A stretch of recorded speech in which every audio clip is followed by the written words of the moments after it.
Hello students, how are you all? Our today's topic is going to be past perfect tense. So let's begin. देखिए past perfect tense क्या होता है? The past perfect tense is used to describe an action completed before another past action. इसका क्या मतलब आप लोग समझोगे? एक्चुअली पास्ट परफेक्ट टेंस में हमको दो एक्शन दिखाई जाते हैं। एक एक्शन पहले कंप्लीट हुआ होता है और दूसरा एक्शन उसके बाद कंप्लीट हुआ होता है, लेकिन ये पास्ट में ही दोनों कंप्लीट होते हैं। देखिए इसके एग्जांपल से आपको क्लियर हो जाएगा। शी हैड कुक्ड डिनर, वो खाना बना चुकी थी बिफोर हर गेस्ट अराइव्ड, उसके गेस्ट के आने से पहले। अब देखिए इसमें दो एक्शन हुए। एक एक्शन पहले कौन सा कंप्लीट हुआ? कुक्ड डिनर, कि वो खाना बना चुकी थी, और दूसरा एक्शन उसके बाद में कौन सा कंप्लीट हुआ? कि गेस्ट आ गए। तो इस तरह से पास्ट में दो एक्शन दिखाई गए। कौन कौन सी एक्शन दिखाई गई? एक तो पहले होता है और एक एक्शन उसके बाद होता है। तो पास्ट परफेक्ट टेंस हमारा वो होता है जो किसको डिस्क्राइब करता है? एक ऐसे एक्शन को डिस्क्राइब करता है जो कंप्लीट हुआ है किससे पहले? Before another past action. बिल्कुल क्लियर है।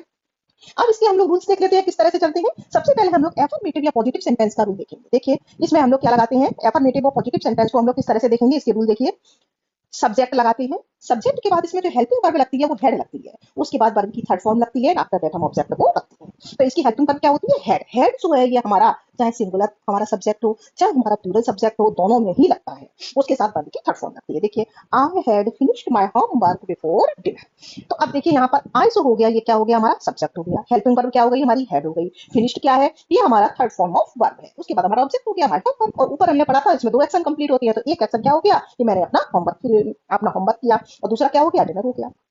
तो इस तरह से हमारा एफर्मेटिव क्लियर हो गया। अब हम लोग देखते हैं इसका नेगेटिव। नेगेटिव सेंटेंस ऊपर के हिसाब से चलेगा। देखिए आप लोग, सबसे पहले आपको सब्जेक्ट रखना है, after that helping verb head रखनी है, आफ्टर दैट आपको नॉट रखना है, थर्ड फॉर्म ऑफ वर्ब रखनी है, और उसके बाद ऑब्जेक्ट रखना है। देखिए I had not finished my homework before dinner. तो आई फिर आपका सब्जेक्ट चला गया, हेड आपकी हेल्पिंग वर्ब चली गई, आफ्टर दैट सब नेगेटिव है नॉट लग गया, फिनिश्ड आपकी थर्ड फॉर्म ऑफ वर्ब हो गई, उसके बाद माय होमवर्क आपका ऑब्जेक्ट में चला गया। तो इस तरह से आपका I had not finished my homework before dinner ये नेगेटिव सेंटेंस हो गया। अब हम लोग देखते हैं इसके इंटरोगेटिव सेंटेंस।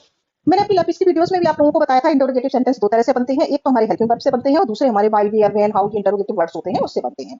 अब हमारे जो हेल्पिंग वर्ब से बनते हैं उसका रूल हम लोग देख लेते हैं कि किस तरह से हेल्पिंग वर्ब से जो बनता है वो चलता है। देखिए आप लोग इसमें क्या कहते हैं, सबसे पहले आपको हेड लगाना है, उसके बाद सब्जेक्ट रखना है, वर्ब की थर्ड फॉर्म रखनी है, और फिर आपको ऑब्जेक्ट रखना है। देखिए इसका एग्जांपल देखिए, had he finished his homework before dinner. Head आगे लग गया, क्वेश्चन मार्क आपका हो गया ये। तो हेड ही, तो हेड सबसे पहले लगा दिया, ही सब्जेक्ट लगा दिया, उसके बाद फिनिश्ड हमारी थर्ड फॉर्म ऑफ वर्ब हो गई, उसके बाद हमने अपना ऑब्जेक्ट रख दिया। अब हम लोग इंटरोगेटिव में दूसरा देख लेते हैं। देखिए कुछ हमारे इंटरोगेटिव वर्ड से स्टार्ट होते हैं, भाई, व्हेन, वेयर, हाउ, एटसेट्रा से स्टार्ट होते हैं। तो सबसे पहले वो इंटरोगेटिव वर्ड रख दीजिए आप लोग, उसके बाद हेल्पिंग वर्ब रख दीजिए, उसके बाद सब्जेक्ट लगा दीजिए, वर्ब की थर्ड फॉर्म में, आफ्टर दैट आप सबसे लास्ट में ऑब्जेक्ट को रखिए। देखिए When had he finished his homework? अब देखिए सबसे पहले हमने इसमें से किसको ले लिया? When को।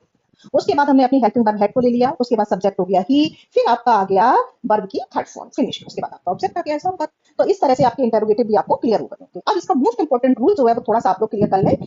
इसमें सिंपल पास्ट और पास्ट परफेक्ट दोनों एक साथ चलते हैं, यानी कि एक एक्शन पहले कंप्लीट हुआ होता है और एक एक्शन उसके बाद कंप्लीट हुआ होता है। तो कौन सा एक्शन सिंपल पास्ट में चलेगा और कौन सा एक्शन आपको पास्ट परफेक्ट में रखना है, इसको आप बड़ी अटेंशन पे करके सुनिए। देखिए when simple past and past perfect come together in one sentence, जब एक ही सेंटेंस में आपको सिंपल पास्ट और पास्ट परफेक्ट रखना है तो आप उसको किस तरह से रखेंगे ये आपको ध्यान देना है। देखिए इसको आप लोग किस तरह से रखोगे। सबसे पहले इसका रूल देख लीजिए। अर्लियर एक्शन यानी कि जो काम हमारा पहले हुआ है वो काम हम लोग किसमें रखेंगे? पास्ट परफेक्ट में रखेंगे। पास्ट परफेक्ट से मतलब हेड और थर्ड फॉर्म ऑफ वर्ब, जो काम पहले हुआ है। और लेटर एक्शन जो काम हमारा बाद में हुआ है उसको हम लोग सिंपल पास्ट में रखेंगे। और सिंपल पास्ट मैंने आपको पिछली वीडियो में क्लियर कर दिया था। सिंपल पास्ट में हमारी क्या लगती है? Second form of the verb लगती है, वो भी पॉजिटिव सेंटेंस में। नेगेटिव और इंटरोगेटिव में मैंने बताया था आपको डिड लगता है, और डिड के साथ हमेशा फर्स्ट फॉर्म लगती है। तो इसमें सिंपल पास्ट में हमको सेकंड फॉर्म ऑफ वर्ब लेनी है। देखिए इसका एग्जांपल देखिए, I had finished my homework before I went to bed. अब इसमें आप लोग देखिए दो एक्शन हुए, एक एक्शन पहले हुआ और एक एक्शन उसके बाद हुआ। इसमें फर्स्ट एक्शन क्या हुआ? पहला एक्शन ये हुआ फिनिश्ड होमवर्क, मैंने अपना होमवर्क पूरा किया। और मैंने फर्स्ट एक्शन में आपको बताया है किसमें रखना है? पास्ट परफेक्ट में रखना है। तो इसमें देखिए पास्ट परफेक्ट में रखा गया, हेड लग गया और फिनिश लग गया। तो इसको देखिए पहला वाला एक्शन जो होता है वो हमारा पास्ट परफेक्ट में रखा जाता है। अब इसमें दूसरा एक्शन क्या हुआ? Before I went to bed, bed पर जाने से पहले मैंने अपना होमवर्क पूरा कर लिया था, सोने से पहले मैंने अपना होमवर्क पूरा कर लिया था। तो सोए बाद में होमवर्क पहले पूरा हुआ है, तो इसमें जो लेटर एक्शन या सेकंड एक्शन है वो कौन सा है? Went to bed. तो ये हमारा किसमें चलेगा? ये हमारा सिंपल पास्ट में चलेगा। तो मैंने ऊपर आपको बताया है कि सिंपल पास्ट और पास्ट परफेक्ट किस तरह से यूज होगा। तो देख लीजिए आप लोग, बिल्कुल क्लियर हो रहा होगा आपको। जो हमारा पहला एक्शन होता है यानी कि जो काम पहले कंप्लीट होता है उसको हम लोग इसमें रखते हैं पास्ट परफेक्ट में रखते हैं, और जो काम हमारा बाद में कंप्लीट होता है उसको हम लोग सिंपल पास्ट में रखते हैं। तो यहाँ पर देखिए I had finished my homework, ये हमारा हो गया किसमें हो गया पूरा सेंटेंस यहाँ तक हमारा, ये हमारा हो गया पास्ट परफेक्ट में। और before I went to bed, ये हमारा हो गया सिंपल पास्ट में। वेंट जो है ये क्या है, वेंट हमारी वर्ब की सेकंड फॉर्म। अब देखिए the train had departed before we reach the station. अब इसमें आप देखिए कौन सा काम पहले हुआ है, ट्रेन डिपार्टेड, ट्रेन जा चुकी थी, किससे पहले, इससे पहले कि हम स्टेशन पर पहुंचते। तो पहला काम क्या हो चुका है, ट्रेन जा चुकी है, तो जो पहले काम होगा वो हमको पास्ट परफेक्ट में रखना है, इसलिए हमने यहाँ पर हेड लगाया, वर्ब की थर्ड फॉर्म लगा दी। और दूसरा काम क्या हुआ है, हम स्टेशन पर पहुंचे, इसलिए हमने रीच्ड लगाया, रीच्ड हमारी क्या है second form of the verb, अभी आपको मैंने बताया। तो इस तरह से ये हमारा किसमें चला, सिंपल पास्ट में। और इधर जो काम पहले हुआ है वो हमारा किसमें चला, पास्ट परफेक्ट में। ऐसे ही एक एग्जांपल और इसका मैं क्लियर कर देती हूँ। सी हैड लेफ्ट, वो जा चुकी थी, बिफोर आई अराइव्ड, मेरे आने से पहले। तो पहला काम क्या हुआ, लेफ्ट, वो जा चुकी थी, और दूसरा काम क्या हुआ है, मेरे आने से पहले। तो जो काम पहले हुआ है उसको हमने रख दिया पास्ट परफेक्ट में, और जो काम बाद में हुआ है उसको हमने रख दिया सिंपल पास्ट में यानी कि सेकंड फॉर्म ऑफ वर्ब।